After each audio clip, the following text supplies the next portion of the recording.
If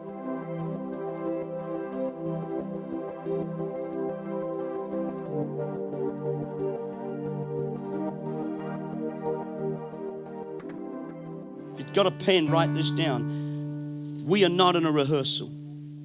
We're not in a rehearsal. Everybody say, we're not in a rehearsal. This is it. We're not in a rehearsal. Because we're not in a rehearsal, it's really important that you and I become specific with God in these days. That we don't become fatalistic, but we become specific.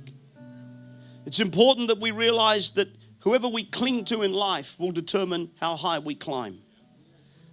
Truly, what we do in life will echo in eternity, but who we do it with determines how loud the echo is. When I yoked myself in the matrimonial covenant of the grace of God with a daughter from Argentina, God was releasing me to climb higher. I believe that there's destiny in this meeting. You see, Ruth knew that if she would cling and she would cleave to Boaz, she would climb.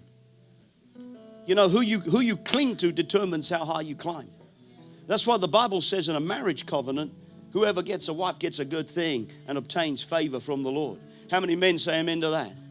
How many single men said, I'm looking for my Ruth? Well, you don't need to. She'll come to you. You see, when you find destiny, don't turn your back on it. You do not turn your back on destiny. Destiny don't come cheap. Say it after me. Destiny don't come cheap. Destiny is the most expensive thing you will ever do in your life. It's the most expensive fragrance you will ever wear. Say, destiny don't come cheap. Destiny don't make cheap decisions. Destiny's expensive. Destiny involves your heart, your soul, your mind, your all. Oh, forbid it, Lord, that I should boast, save in the cross of Christ my King.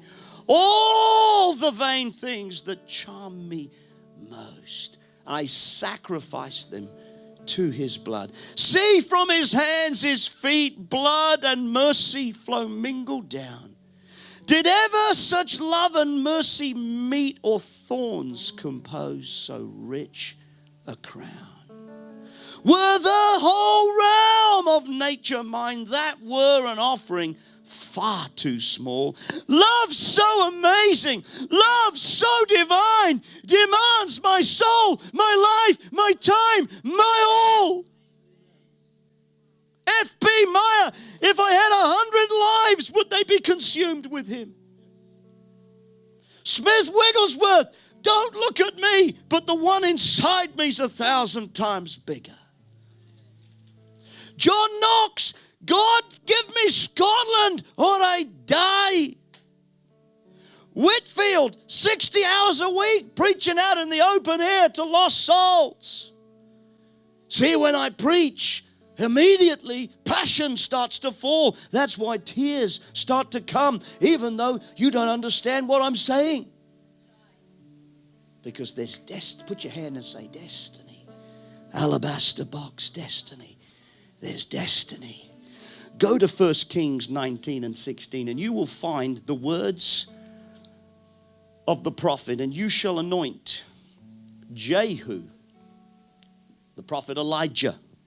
You shall anoint Jehu, the son of Nimshi, as king over Israel, and Elisha, the son of Shaphat, of Abel Menolah, you shall anoint as prophet in your place. Everybody say prophet in your place. I want you to hear something very important right now. You are not indispensable and you are not irreplaceable. Touch a neighbor and say, you're not indispensable and you're not irreplaceable. You know why? Because if you don't step up to do what God's called you to do, he gets somebody else. See, I want you to know we're living in a time where Absaloms, Esau's, Samsons, Gehazis, and Sauls will forfeit their destiny for a bowl of soup. But lift up your hands and say, oh God, I do not want to throw my destiny in for a relationship, for a paycheck. Oh God, make me the man I was born and destined to be. You see, Samson and Saul were cut off. They were cut off because they cut off that apostolic prophetic voice. You see, you never want to do that. You never want to do that. You see, when God said to Elijah, go and anoint Jehu in your place, you know, it reached a point where it's the saddest verse in the Bible, I believe. Go and anoint somebody else in your place. Why? Because if you listen to the preceding verses, he'd got into a pity party. Oh, it's just me. Oh, the Lord said there's 7,000 that have not bowed the knee, son. You're just one of them.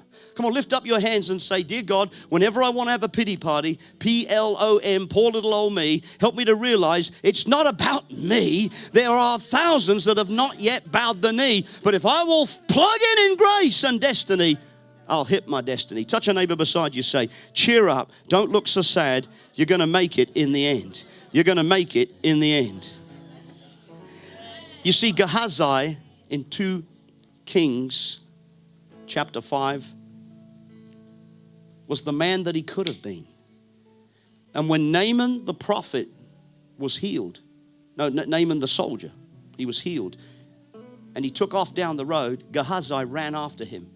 What did he run after? He ran after, say after me, lust of the eyes, lust of the flesh, and the boastful pride of it. He ran after his bowl of soup. I want you to say this after me. 4 G's still destroys. Say gold, glory, girls, and grog still destroys. When I look at Gehazi, I think, what could he have been? But he forfeited his destiny. Say it after me. Gold, glory, girls, and grog. Do you know, as I'm preaching right now, listen to me carefully. Listen. People are forfeiting their destiny. They are spitting on the grace of God. They are cheapening the grace. They are disqualifying themselves from what they could be because of what they can get. Let's do it together. What will you gain if you gain this whole world but lose your soul?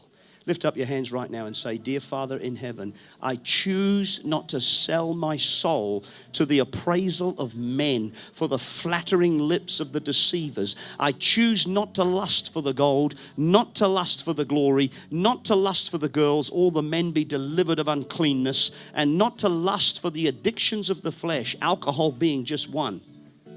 Now say this, say, oh God, I'm not Gehazi. Make me the man or the woman I'm called to be. You're not indispensable. You're not irreplaceable. But now I want you to hear the good part. But in the eyes of God, you have been chosen. Say after me, I've been chosen, elected, predestined, ordained by God to succeed. And in this life, to rise to my mountain, my top 5% of the apex of godly achievement and overflow in this life. Say, if God was looking for someone else, he'd have got someone else. Say, I'm born an original. I refuse to die a copy. Say, I'm going to stop living in shoulda, coulda, woulda, order, and I'm going to step up out of rehearsal into reality. Say, I'm going to step up out of rehearsal into reality, and I'm going to choose my destiny.